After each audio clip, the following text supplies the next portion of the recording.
ಸ್ನೇಹಿತರೆ, ಮೀಡಿಯಾ ಮಾಸ್ಟರ್ಸ್ಗೆ ಸ್ವಾಗತ ಸುಸ್ವಾಗತ. ಗೆಳೆಯರೆ, ಜನವರಿ 22ನೇ ತಾರೀಕು ಹತ್ತಿರ ಬರ್ತಾ ಇದೆ. ಅವತ್ತು ಮಧ್ಯಾಹ್ನ ಶ್ರೀರಾಮನ ಮೂರ್ತಿಯ ಪ್ರಾಣ ಪ್ರತಿಷ್ಠಾಪನಾ ಕಾರ್ಯ ನೆರವೇರುತ್ತೆ.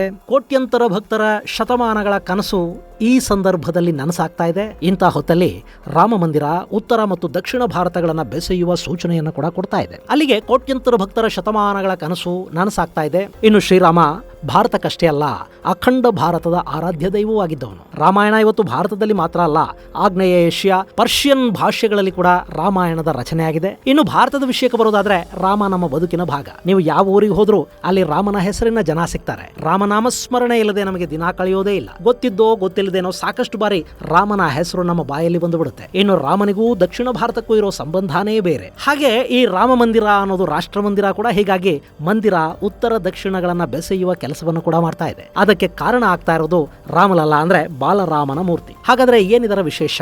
ಈ ರಾಮ ಮಂದಿರ ಹೇಗೆ ಇಡೀ ಭಾರತವನ್ನ ಬೆಸೆಯುತ್ತೆ, ಅದು ಹೇಗೆ ಕರ್ನಾಟಕದ ಶಿಲ್ಪಕಲೆಯನ್ನ ಜಗದ್ವಿಖ್ಯಾತಗೊಳಿಸುತ್ತೆ ಅನ್ನೋದ್ರ ಬಗ್ಗೆ ಒಂದಷ್ಟು ಮಾಹಿತಿಯನ್ನ ನಾವಿಲ್ಲಿ ನೋಡೋಣ.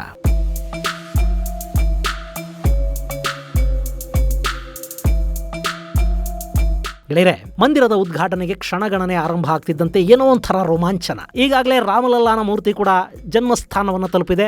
ಅದಕ್ಕೆ ಅಭಿಷೇಕ ಹಾಗೂ ಇನ್ನಿತರ ಮಂಗಳ ಸ್ನಾನಗಳ ವಿಧಿವಿಧಾನಗಳನ್ನ ನೆರವೇರಿಸಲಾಗ್ತಾ ಇದೆ. ಇಲ್ಲಿ ನಮ್ಮ ಅಭಿಮಾನ ಇನ್ನಷ್ಟು ಹೆಚ್ಚಾಗೋದಕ್ಕೆ ಕಾರಣ ಏನು ಅಂದ್ರೆ, ಅಲ್ಲಿ ಪ್ರತಿಷ್ಠಾಪನೆ ಆಗ್ತಾ ಇರೋದು ನಮ್ಮ ಮೈಸೂರಿನ ಯುವ ಶಿಲ್ಪಿಯ ಕಲ್ಪನೆಯಲ್ಲಿ ಕರಕಮಲದಲ್ಲಿ ಅರಳಿದ ಸುಂದರ ರಾಮನ ಮೂರ್ತಿ ಎನ್ನುವುದು. ಅದರ ಶಿಲ್ಪಿಯೂ ಕನ್ನಡಿಗ, ಅಲ್ಲಿ ಬಳಕೆಯಾದ ಶಿಲೆಯೂ ಕರುನಾಡಿನದ್ದು, ಹಾಗೆ ವಿಗ್ರಹದ ಶೈಲಿ ಕೂಡ ನಮ್ಮದೇ ಕನ್ನಡಿಗರದ್ದು. ಹೀಗಾಗಿನೇ ಅಯೋಧ್ಯೆಯ ರಾಮ ಮಂದಿರ ನಮ್ಮ ಕರ್ನಾಟಕದ ಹಿರಿಮೆ ಗರಿಮೆಗಳನ್ನ ಮತ್ತಷ್ಟು ಹೆಚ್ಚು ಮಾಡ್ತಾ ಇದೆ, ಕನ್ನಡಿಗರ ಹೆಮ್ಮೆಗೆ ಕಾರಣ ಆಗ್ತಾ ಇದೆ.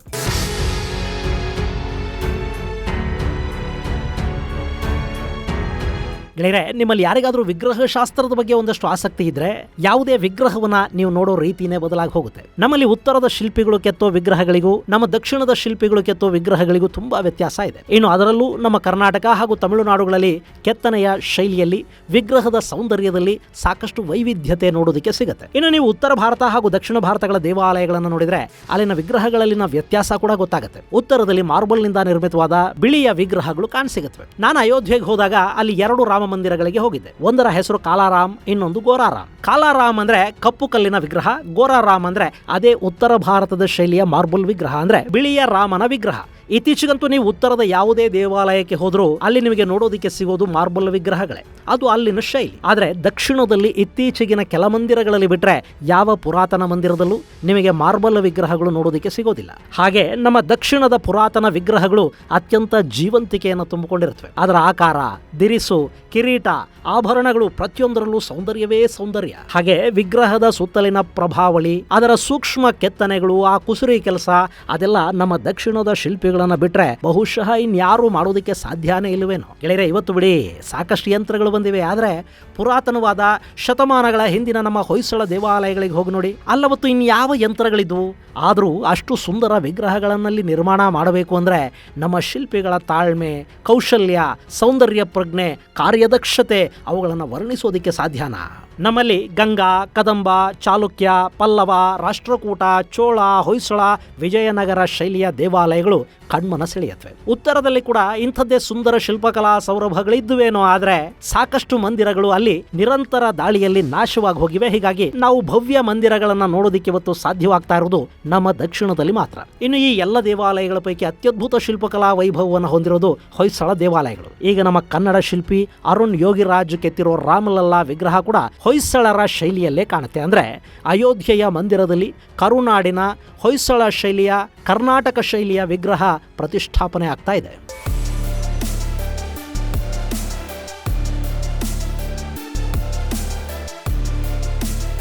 ಗೆಳೆಯರೆ, ಈ ವಿಗ್ರಹವನ್ನು ಒಮ್ಮೆ ಸೂಕ್ಷ್ಮವಾಗಿ ಗಮನಿಸಿ ನೋಡಿ. ನೀವು ಮೂಲ ಮೂರ್ತಿಯನ್ನು ಬಿಟ್ಟು ಅದರ ಪ್ರಭಾವಳಿಯನ್ನು ಮಾತ್ರ ನೋಡಿದ್ರೆ ತಕ್ಷಣ ನಿಮಗೆ ನೆನಪಾಗೋದು ಬೇಲೂರಿನ ಚನ್ನಕೇಶವ, ಗದುಗಿನ ವೀರನಾರಾಯಣನ ಮೂರ್ತಿಗಳು. ಯಾಕೆಂದ್ರೆ ಈ ಮೂರ್ತಿಯ ಪ್ರಭಾವಳಿ ಕೂಡ ಹೊಯ್ಸಳ ಶೈಲಿಯಲ್ಲೇ ಮೈದಳೆದು ನಿಂತಿದೆ. ಇದು 51 ಇಂಚುಗಳಷ್ಟು ಎತ್ತರದ ಬಾಲರಾಮನ ಮೂರ್ತಿ.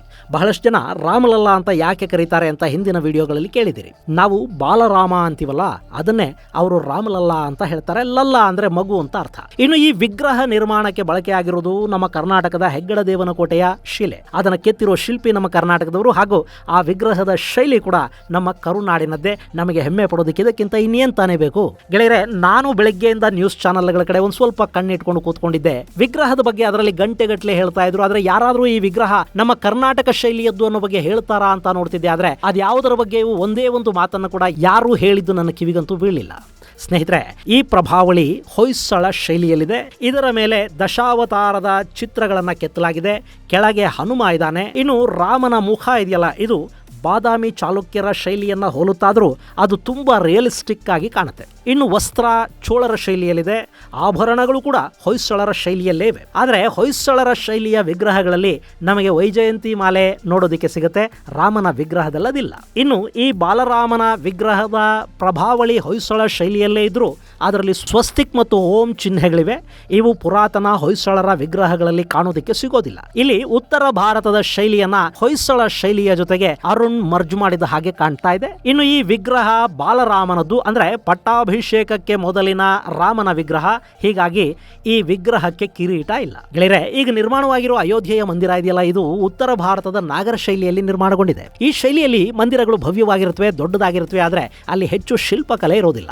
ನಮ್ಮ ಹೊಯ್ಸಳ ಮಂದಿರಗಳ ಹಾಗೆ ಸೂಕ್ಷ್ಮ ಕೆತ್ತನೆಗಳಲ್ಲಿ ಕಾಣೋದಕ್ಕೆ ಸಿಗೋದಿಲ್ಲ. ಮಹಾರಾಷ್ಟ್ರದಲ್ಲಿ ಆಧುನಿಕ ಕಾಲದಲ್ಲಿ ನಿರ್ಮಾಣವಾಗಿರುವ ಎಲ್ಲ ದೇವಾಲಯಗಳು ಕೂಡ ಬಹುತೇಕ ನಾಗರ ಶೈಲಿಯನ್ನೇ ಹೊಂದಿವೆ. ಆದ್ರೆ ಮಹಾರಾಷ್ಟ್ರದ ಪುರಾತನ ಮಂದಿರಗಳು ದ್ರಾವಿಡ ವಾಸ್ತುಶಿಲ್ಪವನ್ನು ಹೊಂದಿವೆ. ಮಹಾರಾಷ್ಟ್ರದ ನಂತರ ನೀವು ಉತ್ತರಕ್ಕೆ ಹೋದ ಹಾಗೆಲ್ಲ ಅಲ್ಲಿ ಬಹುತೇಕ ಮಂದಿರಗಳು ನಾಗರ ಶೈಲಿಯಲ್ಲೇ ನಮಗೆ ನೋಡೋದಕ್ಕೆ ಸಿಗುತ್ತವೆ. ಈ ರಾಮ ಮಂದಿರ ಕೂಡ ನಾಗರ ಶೈಲಿಯಲ್ಲಿ ನಿರ್ಮಾಣವಾಗಿದೆ. ಆದರೆ ಅದರ ಗರ್ಭಗುಡಿಯ ವಿಗ್ರಹ ನಮ್ಮ ದಕ್ಷಿಣದ ಶೈಲಿಯಲ್ಲಿದೆ.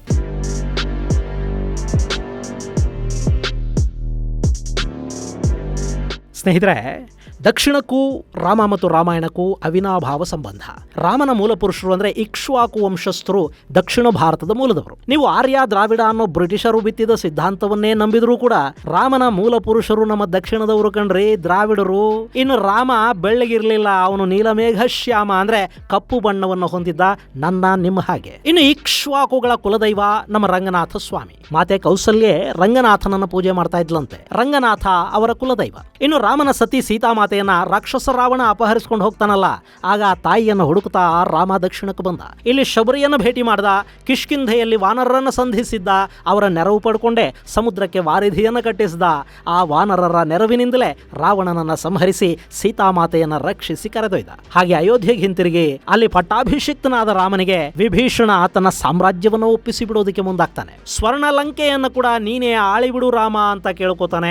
ಆದ್ರೆ ಜನನೀ ಜನ್ಮಭೂಮಿಶ್ಚ ಸ್ವರ್ಗಾದಪಿ ಗರೀಯಸಿ ಅಂತ ಹೇಳೋ ರಾಮ, ಜನನಿ ಅಂದ್ರೆ ತಾಯಿ ಹಾಗೂ ಜನ್ಮಭೂಮಿ ಅಂದ್ರೆ ಸ್ವದೇಶ, ಇವೆರಡು ಸ್ವರ್ಗಕ್ಕಿಂತಲೂ ಮಿಗಿಲು ಅಂತ ಹೇಳೋ ಮೂಲಕ ರಾವಣನ ಸ್ವರ್ಣ ಲಂಕೆಯನ್ನ ವಿಭೀಷಣನಿಗೆ ಬಿಟ್ಟುಕೊಡ್ತಾನೆ. ಜೊತೆಗೆ ನಿನ್ನ ಒಂದು ಅಂಶವನ್ನಾದರೂ ಅಲ್ಲಿ ಸ್ಥಾಪನೆ ಮಾಡು, ನಿನ್ನ ನೆನಪು ಅಲ್ಲಿ ಶಾಶ್ವತವಾಗಿರಲಿ ಅಂತ ವಿಭೀಷಣ ಬಯಸಿದ ಕಾರಣಕ್ಕಾಗಿ ರಾಮ ತನ್ನ ಕುಲದೇವತೆ ಶ್ರೀರಂಗನಾಥನ ವಿಗ್ರಹವನ್ನ ವಿಭೀಷಣನಿಗೆ ಕೊಟ್ಟನಂತೆ. ಹಾಗೆ ಅಯೋಧ್ಯೆಯಿಂದ ರಂಗನಾಥನ ವಿಗ್ರಹವನ್ನ ತಗೊಂಡು ಬಂದ ವಿಭೀಷಣ ದಕ್ಷಿಣದಲ್ಲಿ ಅಂದ್ರೆ ಶ್ರೀರಂಗಮಲ್ಲಿ ಅದನ್ನ ಪ್ರತಿಷ್ಠಾಪಿಸ್ತಾನೆ ಮತ್ತು ಅಲ್ಲೊಂದು ಮಂದಿರ ನಿರ್ಮಾಣಗೊಳ್ಳುತ್ತೆ. ಹೀಗೆ ರಾಮನ ಕುಲದೈವವೂ ಕೂಡ ನಮ್ಮ ದಕ್ಷಿಣದಲ್ಲೇ ಇದೆ. ಇನ್ನು ಈಗಿನ ರಾಮ ಮಂದಿರ ನಿರ್ಮಾಣದಲ್ಲಿ ಕೂಡ ದಕ್ಷಿಣದ ಸಾಕಷ್ಟು ಮಂದಿಯ ಶ್ರಮ ಇದೆ. 1949ರಲ್ಲಿ ವಿವಾದಿತ ಕಟ್ಟಡದಲ್ಲಿ ಪೂಜೆಗೆ ಅವಕಾಶ ಮಾಡಿಕೊಟ್ಟ ಫೈಜಾಬಾದ್ನ ಅವತ್ತಿನ ಜಿಲ್ಲಾಧಿಕಾರಿ ಕೆ ನಾಯರ್ ನಮ್ಮ ದಕ್ಷಿಣದವರು. ಸುಪ್ರೀಂ ಕೋರ್ಟ್ನ ಆದೇಶದ ಮೇರೆಗೆ ವಿವಾದಿತ ಪ್ರದೇಶದಲ್ಲಿ ಉತ್ಖನನ ಮಾಡಿ ಅಲ್ಲಿ ಹಿಂದೂ ಮಂದಿರವೇ ಇತ್ತು ಅನ್ನೋ ಬಗ್ಗೆ ಸಾಕ್ಷಿಗಳ ಸಮೇತ ವರದಿ ಕೊಟ್ಟ ಪುರಾತತ್ವ ಇಲಾಖೆಯ ಅವತ್ತಿನ ನಿರ್ದೇಶಕ ಕೆ ಮೊಹಮ್ಮದ್ ಕೂಡ ನಮ್ಮ ದಕ್ಷಿಣದವರೇ. ಹಾಗೆ ಸುಪ್ರೀಂ ಕೋರ್ಟ್ ಅಲ್ಲಿ ನಿಂತು ರಾಮನ ಪರ ವಾದ ಮಂಡಿಸಿದ ಪರಾಶರನ್ ಅಯೋಧ್ಯೆಯಲ್ಲಿ ನಡೆದ ಕರಸೇವೆಯ ಸಂದರ್ಭದಲ್ಲಿ ಆ ವಿವಾದಿತ ಕಟ್ಟಡ ನೆಲಕ್ಕುರುಳಿದ ಕೂಡಲೇ ಅಲ್ಲಿ ರಾಮಲಲ್ಲಾನ ವಿಗ್ರಹಗಳನ್ನ ಹೊರತಂದು ಅದಕ್ಕಾಗಿ ಒಂದು ಮಂದಿರವನ್ನ ನಿರ್ಮಾಣ ಮಾಡಿ ಅಲ್ಲಿ ರಾಮನ ಅಸ್ತಿತ್ವವನ್ನು ಸ್ಥಾಪಿಸಿದ ಪೇಜಾವರದ ವಿಶ್ವೇಶ್ವರ ತೀರ್ಥ ಸ್ವಾಮಿಗಳು.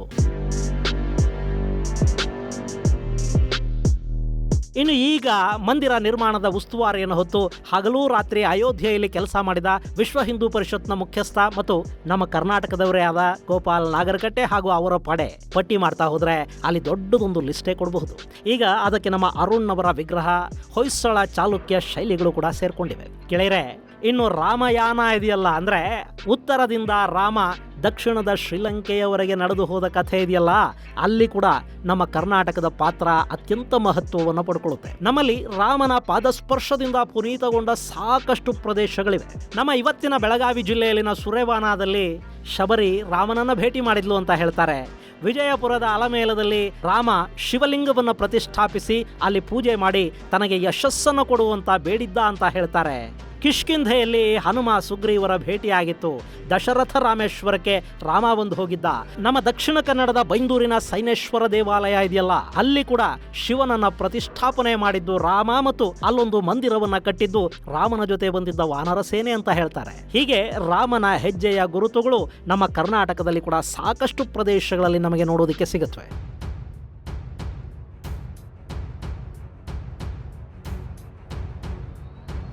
ಇನ್ನು ಈಗ ನಿರ್ಮಾಣವಾಗಿರೋ ಅಯೋಧ್ಯೆಯ ಭವ್ಯ ರಾಮ ಮಂದಿರದ ವಿಷಯಕ್ಕೆ ನಾವು ಬಂದ್ರೆ, ಆ ಮಂದಿರ ಉತ್ತರದ ನಾಗರ ಶೈಲಿಯಲ್ಲಿದ್ರೆ ಅಲ್ಲಿನ ಗರ್ಭಗುಡಿಯಲ್ಲಿ ವಿರಾಜಮಾನನಾಗಿ ಪ್ರತಿನಿತ್ಯ ಪೂಜಿಸಲ್ಪಡುವ ಬಾಲರಾಮನ ವಿಗ್ರಹ ನಮ್ಮ ದಕ್ಷಿಣ ಭಾರತದ ಚಾಲುಕ್ಯ, ಚೋಳ ಮತ್ತು ಹೊಯ್ಸಳರ ಶೈಲಿಯನ್ನ ಹೊಂದಿದೆ.